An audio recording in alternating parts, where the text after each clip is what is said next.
Maddie Drucker. Today is Thursday, and may the 4th be with you. Of course, today is Star Wars Day. We hope you enjoyed our Star Wars intro. Unlike The Phantom Menace, today's episode is a good one. Be warned, we can't promise any of the Star Wars jokes won't be forced. Yoda once said, "Do or do not, there is no try," and Pally's AP students have definitely been doing a lot. AP testing is this week and will take place in the library. Students are reminded to be mindful of the testing going on. Today, APUSH began testing at 8 a.m. Tomorrow, Art History will be taking portfolio submissions and holding the physical portfolio assembly at 8 a.m.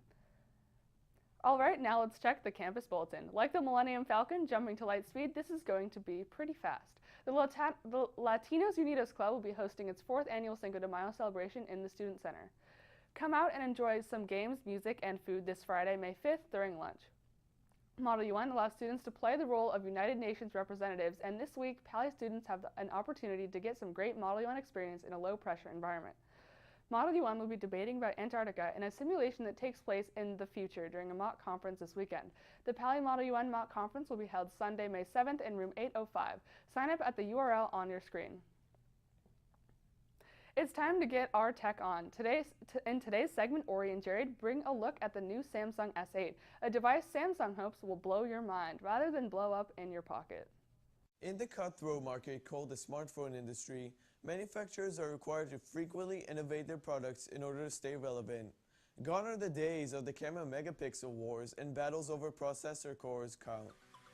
Today, people want innovation. They want thinner devices, wireless charging, bigger screens, slow motion cameras, and facial recognition.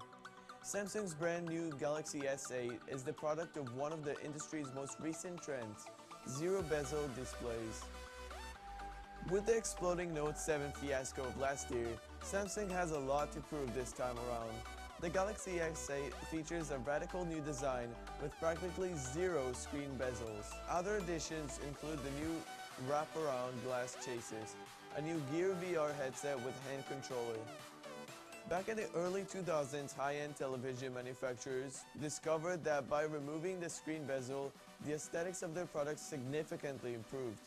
This trend was followed by computer manufacturers such as Dell, and now Samsung is in the pursuit.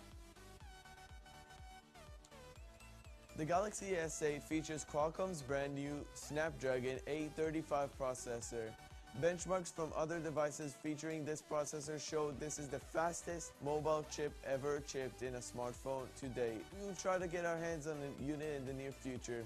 Unfortunately, the device does not ship until mid-April, so we are unable to officially benchmark the device as of this time. We will be back later with a full review of the smartphone. Until next time, this has been Tech Time with Jared and Ori. In the cutthroat market, Now on to sports. There were no games played yesterday, so let's see what's going on in the Pally sports world today. The varsity track and field team has their league finals today at 1 in Milpitas. The varsity badminton team also has a game today at 12. The boys varsity lacrosse team will be playing at Saratoga at 4:30. The varsity baseball team will be playing at Wilcox for their second game of the Scaval tournament. It's playoff season, and I would tell you never to tell me the odds, but I think Pally has a good shot, but only if you make sure to come out and cheer on your fellow Vikes. That's all for today. Remember, you can get the latest news from InFocus anytime, anywhere at www.infocusnews.tv. Or find us at InFocus News on Instagram and Facebook, and follow us at Pally InFocus on Twitter and Snapchat. And this is not a trap. And remember, may the Force be with you always, Pally. Power of the dark side.